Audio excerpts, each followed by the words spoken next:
시청자 여러분 안녕하세요. 자유평화통일TV의 통일톡 아줌마입니다. 오늘은 윤 대통령과 김정은의 주도권 싸움 시작, 그 대응 전략 방향이라는 주제로 방송하겠습니다. 시청에 앞서 구독과 좋아요 눌러주시면 알차고 더 좋은 방송으로 보답하겠습니다. 구독은 언제나 무료입니다.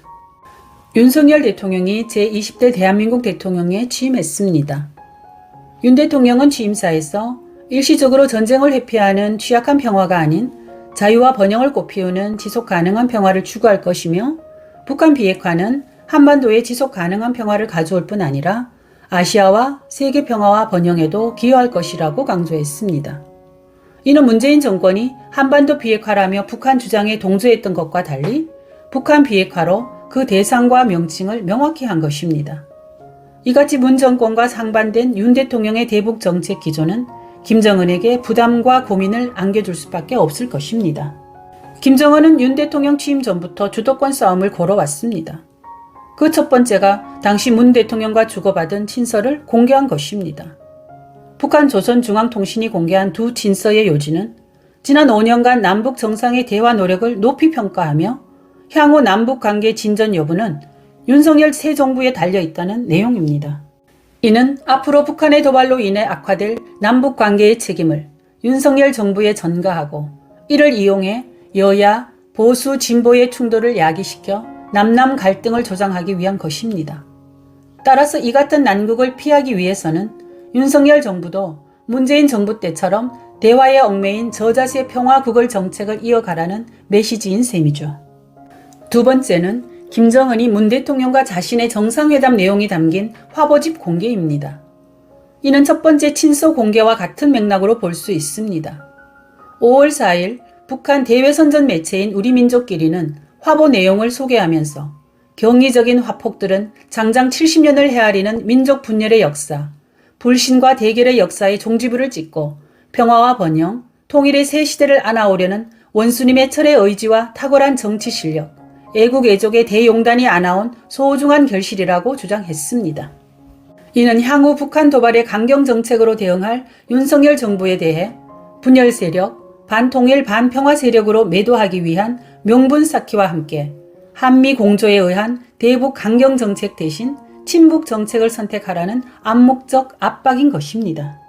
세 번째는 조선인민혁명군 창건 90돌 대규모 열병식과 연이은 미사일 발사 등 새 정부 출범 직전 후의 군사 도발입니다. 기념 열병식에는 북한의 최신 무기가 총동원되었고 대원수 계급장이 부착된 군복을 착용한 김정은은 열병식 연설에서 핵무기 선제 사용을 공식 천명했습니다. 또 윤 대통령 취임 전후로 ICBM, SLBM, 전술 탄도미사일을 시험 발사했습니다. 이런 일련의 무력 도발과 협박성 발언은 한미동맹 복원 및 강화를 방해하고 새 정부가 천명한 대북 강경 정책 기조를 수정하라는 협박이라 할 수 있습니다. 이상의 정치 군사적 도발들에서 나타난 김정은의 주도권 싸움 전략의 핵심은 윤 대통령의 한미동맹 강화 및 대북 강경 정책 기조를 버리고 이전 문재인 정권의 친북 유화 정책을 계승하게 하려는 의도라고 정리할 수 있을 것입니다. 김씨 세습 정권은 북한 내부에서 급변 사태가 발생하여 붕괴되지 않는 한 국제사회가 바라는 비핵화는 절대 하지 않을 것입니다. 따라서 우리는 보수, 진보 어떤 정권이든 단기 성과에 집착하지 말고 긴 호흡으로 국가의 생존과 영속 차원에서 근본 해결책을 찾아야 할 것입니다. 이와 관련한 새 정부에 바라는 두 가지 대응 전략 방향을 제시합니다. 첫째, 북한 지도부가 체감할 수 있는 실질적인 강대강 대응이 필요합니다. 우리와 국제사회는 1차 북핵 위기부터 핵무력 완성 선포까지 북한의 기묘한 기만 전략과 벼랑끝 전술에 농락당하며 사실상 핵무장을 허용했습니다. 처음부터 친북 좌파 정치인과 학자들을 제외하면 북한은 절대 핵을 포기하지 않을 것이란 우려가 최근 박지원 국정원장의 김정은 위원장이 핵을 포기하지 않을 것이란 실토처럼 핵 위협으로 현실화된 것입니다. 핵은 핵으로만 통제할 수 있다는 것이 일반적 원칙입니다. 고로 비핵 보유국인 우리가 사실상 핵 보유국인 북한을 비핵화하거나 핵 사용을 억제할 가능성은 제로에 가깝습니다.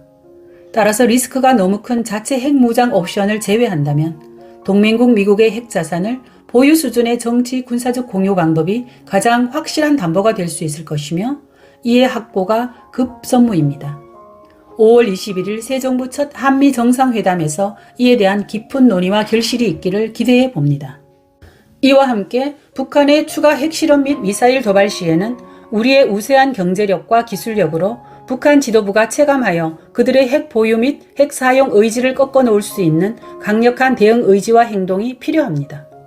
예컨대 북한이 한 발의 미사일을 발사하면 우리는 두 발을 발사하고 핵실험을 자행하면 핵심 지도부를 정밀 타격하는 첨단 공격 훈련을 공개함으로써 북한 지도부에게 군비 경쟁에 휘말려 붕괴할 수도 있다는 심리적 위기감을 유지시킬 필요가 있습니다.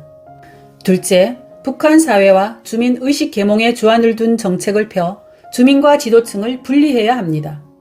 과거 김일성은 당, 정, 군 간부들을 교육할 때 중국 마오쩌둥의 말을 빌려 고기는 물을 떠나 살 수 없다며 간부들과 인민들의 우호적 관계를 주문했습니다. 또한 인민군 통제 강령에 군민 일치를 포함하고 민군 관계의 중요성을 강조했습니다. 김일성을 비롯한 김씨 왕조의 집권자들은 인민들로부터의 괴리를 가장 두려워합니다.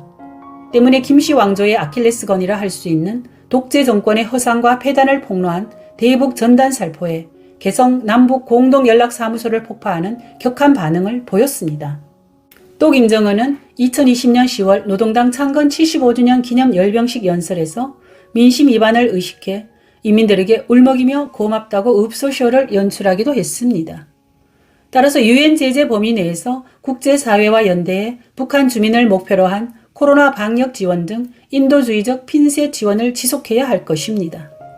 이와 함께 추가 핵실험 등 우리 생존을 위협할 경우를 기회로 삼아 이른바 대북전단 살포 금지법 폐기와 대북 심리전 재개 등 북한 권력 중심의 아킬레스건을 정조준한 전략을 시행할 필요가 있습니다. 북한에 대한 일방적 양보와 저자세의 달래기로는 우리 국가의 안정과 민족 공존 차원의 해결은 요원하다는 것을 지난 문재인 정권 5년의 시간이 충분히 증명해 주었습니다. 이제 우리 국민과 민족의 생존을 위한 생즉사 사즉생의 결단과 실천이 절실합니다. 끝까지 시청해 주셔서 감사합니다. 참고자료는 화면을 참고해 주세요. 지금까지 자유평화통일TV의 통일톡 아줌마였습니다. 감사합니다.